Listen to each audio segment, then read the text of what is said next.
PlayStation 5 or the Xbox Series X. Don't have a Scooby-Doo which one I'm going to get. Hey everyone, it's Normal Life. Welcome to the channel. And this is a bit of a different video that I'm doing. Usually I do gaming videos, but I'm obviously talking about gaming because I'm talking about the next future of consoles. And this is a discussion video, and I'm kind of asking for your opinion. I need your help. What should I go for? Probably write in the comments below what do you think I should go for, because I'm a big gamer, I love gaming, and I grew up it since I've been a young lad, and it's really helped me through my condition and everything. So I take every part of gaming seriously, except when I play, because I'm probably awful when I play, especially when I'm playing Call of Duty. And guys, if you actually want to watch more of my videos of Call of Duty or watch me live, subscribe to the channel. I would appreciate the support that you can give. So going back to the topic of the Xbox Series X and the PlayStation 5, and we know the full specs, and we know as much as we can at the moment with games and everything else, what it looks like. We don't know about pricing, and with pricing I'm not really bothered about pricing if one's more expensive than the other.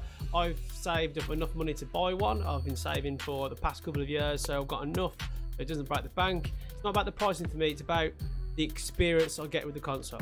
Now, firstly, introduce my console history, because one thing I'm not a fanboy of consoles. I'll never be a fanboy. I'm not loyal to any consoles, and I think that's the most dangerous and silly thing that you can do, because it is like saying, if someone told you to jump off a cliff, would you do it?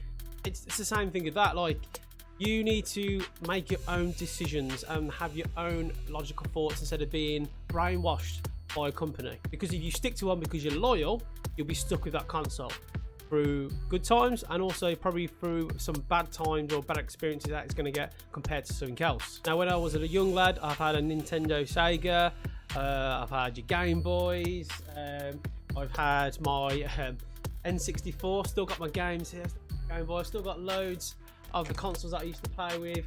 Then I had a PlayStation 1, loved it. I've had a PlayStation 2 as well, I love that.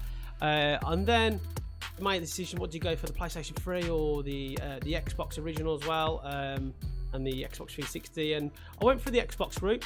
I had an Xbox original, played Halo, and Halo's probably one of my best shooters ever.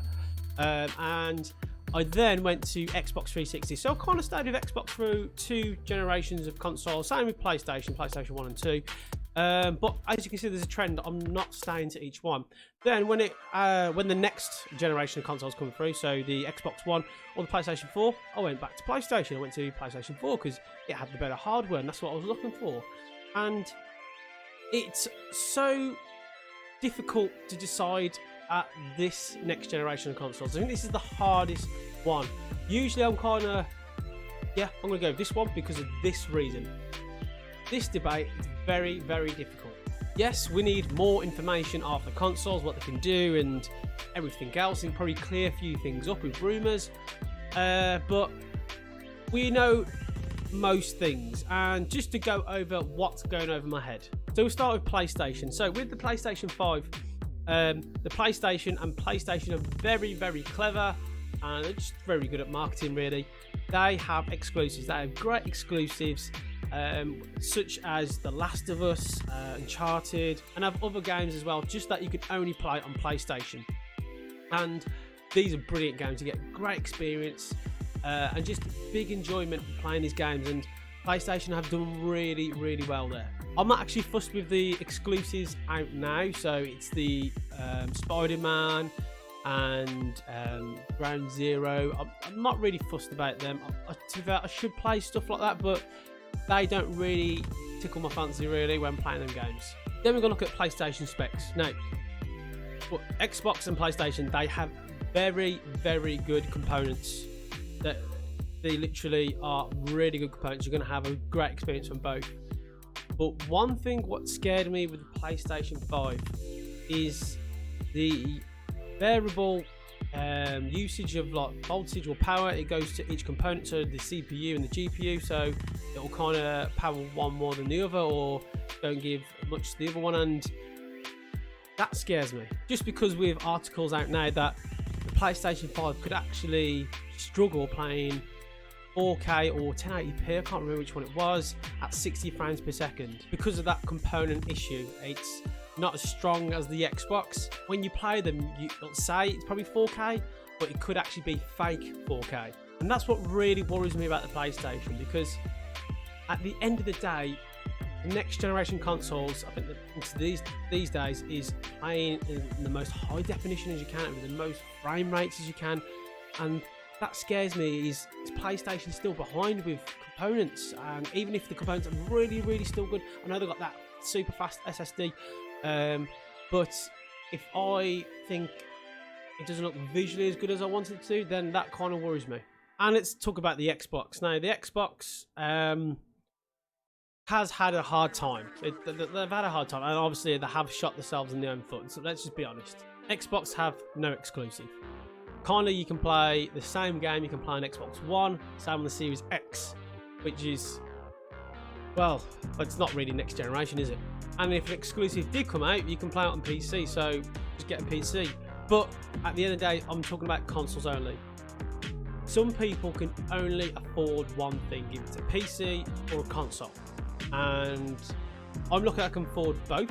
I've built my PC and I absolutely love my PC. I don't really game on it, I use it for doing videos or streaming, but I can game on it, it's really good. But one argument against the PC is you can have problems with your PC. If you don't get the settings right or the components right, you can have crashes, you can have lag, you can have lots of issues with PCs. They're very complicated mechanism. Plus as well, it's expensive to get stuff for your PC, to have a really good PC. For example, a 280 Ti is going to probably worth more than the console at the same price. It's so I'm going to put PC out of there. So PC's not involved. It's all about the console. But with the good thing with Xbox is that how powerful it is. It is extremely powerful, more powerful than PlayStation 5. Period. There's facts, you can see them on the components, and also it doesn't have that variable usage of power to the CPU and GPU that powers them all fully. So you could play 4K in 60 frames or maybe 120 frames per second easily. Maybe what they're trying to target is 8K, which is a bit ridiculous because you can't tell the difference from 4K and 8K. So, but they're giving that option out there, and this is where I split. I either go for a more powerful console that has the same games that I can play on, which is my PlayStation 4 at the moment, or I could go for the PlayStation 5 that has only games you can play in there, which are blockbuster games, literally amazing games. But you could have technical problems, or not technical problems, but you could have not the full experience that you want if you want it in the best definition. But obviously we need more news. We need more news from PlayStation or Xbox. What they're going to bring out of their sleeves to sway us towards the decision, because this is the hardest one. It is the most hardest one.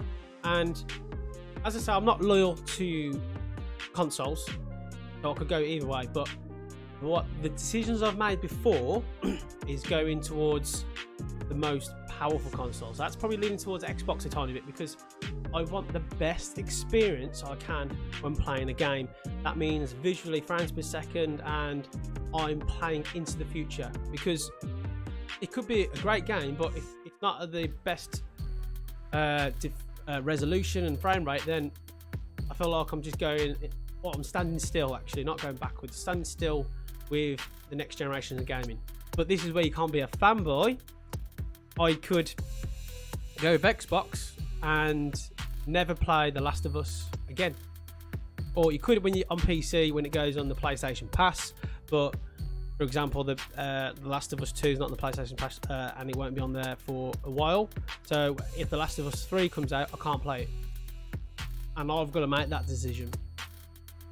It just, well, it makes me sick in my stomach already. But one thing that is leaning me a tiny bit more to Xbox, forget the power components, and this is actually my experience, and it's going to be completely different for you. My age. I'm 28, reaching 29. I have a son, got a family, I have a job, I bills to pay, I don't have as much time, and for example, The Last of Us 2 was a very long game, and I can't just complete it like that. It'll take me 2 weeks because there's the amount of time that I can game at the moment. So I am just a person who can play a game like Call of Duty, that is just pick up and play and enjoy it and then put it back down and forget about it until I pick it up again. I've got to that stage of my life when I can't commit to games now, and you may be the same. If you're younger, I'll probably just say go PlayStation 5 really. You're going to have brilliant visuals, you probably won't recognise the difference. There's me going against myself now. You can have great games. So I think maybe because I'm older, do I pick the most powerful console and play the same games that I can play on both consoles and go from there? Because looking at the exclusives that I bought, it is only The Last of Us and Uncharted, and they're really good games. You know what? I don't know, and I'm not going to make a decision until probably the next, well, the last week when they get released. I'll probably make a decision. But can you sway me in the comments below? What do you think?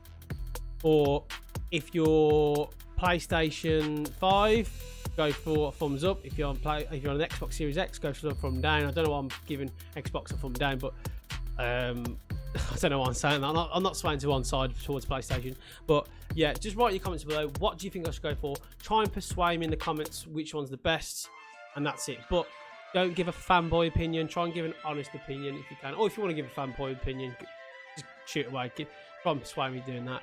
But yeah, hope you just enjoyed this discussion video, guys. If you want to follow me on Twitch, because I live stream on there as well, go on the link in the description of this video and you'll see it there. Or subscribe to my channel if you enjoy this video and all my other gaming videos. And I'll see you all in my next one.